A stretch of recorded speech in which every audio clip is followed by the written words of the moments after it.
Thanks, Geety. Can folks hear me okay? Yeah. Great. So I'm Phil Nelson Nygaard. I'll be your mobility guide tonight. And we are seeing vigorous activity in the chat. That's awesome. We're tracking it, and we really want you guys to bring that detailed feedback to the breakout groups. And I promise I'll keep my slides short, and then we'll really get into that conversation with you all. But it's good to be back with you again. We learned a lot from you in March on circulation issues and opportunities. There were some really insightful and passionate comments. I used to live right off the El Camino Real corridor, and I totally understand some of the issues and concerns that floated to the top, especially around congestion, cut through and fast traffic, safety, and the need for easy access to homes and businesses. People also highlighted, and I think recognized the amazing opportunity to make this area better for getting around by bike, walking, and transit, and that this district has an amazing, asset to leverage in Caltrans. And we'll get into the specifics in our breakout group, but I did want to set the stage a little bit for our discussion on circulation solutions. And essentially, there's not going to be a silver bullet. No one strategy is going to allow us to grow and change and address all these issues in one fell swoop. Congestion, parking, safety, transit, we have to do more than a piecemeal approach. And our goal is really to get your focused feedback on specific streets and intersections and blocks, but we really want to bring a comprehensive and holistic mindset to this vision plan and address these issues on both a micro and macro scale, looking to how we can reduce traffic and improve safety farther upstream with good policy, design, standards, and really strategic thinking around transit and mobility. So with that said, we kind of have 5 buckets of strategies that we really want to get your feedback on from the circulation perspective. And this is high level. We'll be definitely getting into the details. The first is really on creating a multimodal street network, making our streets serve businesses and vehicles and freights and trucks, but also provide that safe people movement for all modes. And we need to make sure that this district is, it's not an island, but it's really connected internally and externally. And as you can see in this map, we've really started to identify kind of the bones of this network, where those key corridors that we really need to focus on, and some of the policies and standards around sidewalks, bike facilities, transit facilities that are going to make sure that our existing streets are retrofitted and that any future streets are built with kind of these qualities in mind. So next slide.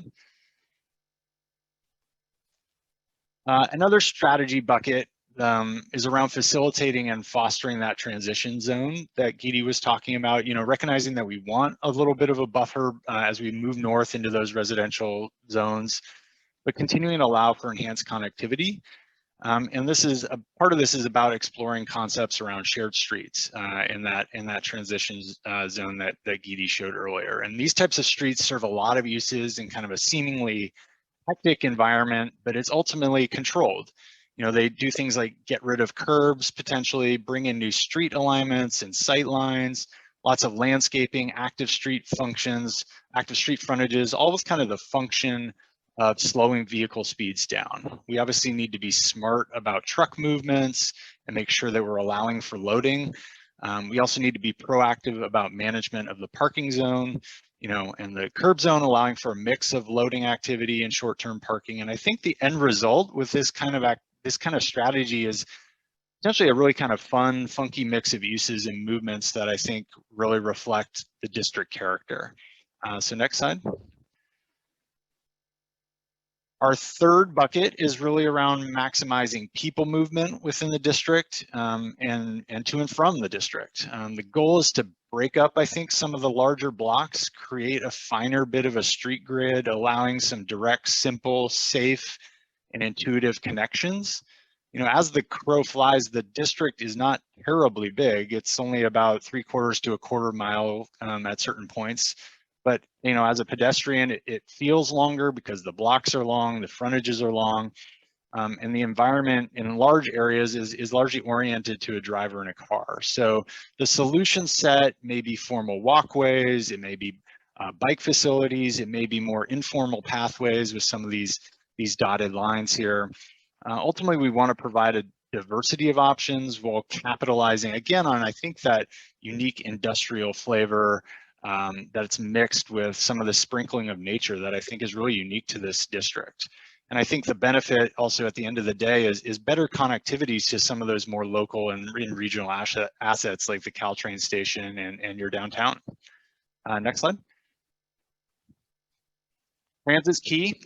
We need to make it easier to travel by transit to, from, and within the district. We also need to be really smart and strategic about transit. It's very expensive to run a bus or a shuttle. So this starts upstream. We need to think not, again, just at the stop level, but have we identified the right residential and employee markets to serve? Do we have the policies and guidelines in place to create strong bones for good transit? A lot of these transit supportive factors that are really important. Do we have incentive programs in place with district employers to encourage people to ride transit? I think the last thing I would want to recommend, and I think the city would want to recommend, is a shuttle that that no one really rides.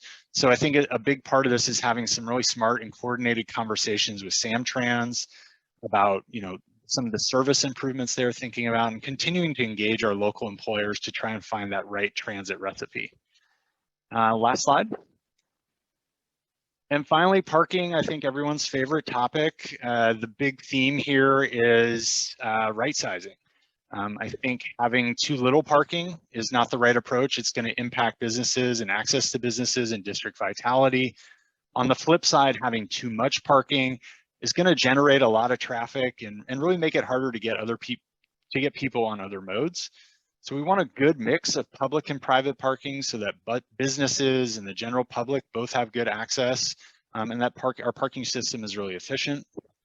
Again, this starts upstream with a vision plan, defining the parking standards and requirements that reflect this district's proximity to transit, the community's desire for less traffic, and the need, I think, to reduce some parking demand from employers and businesses through different incentives and programs. We don't want a lot of surface parking, I think. We want to try and consolidate some of that parking in some key nodes, allowing people to maybe park once and then get around the district without their car. And finally, I think we need to pair all of those policies and ideas with good proactive management of on-street parking. So our front door spaces are for customers, our residential streets are for residents, and we get that good turnover of those prime on-street spaces. So I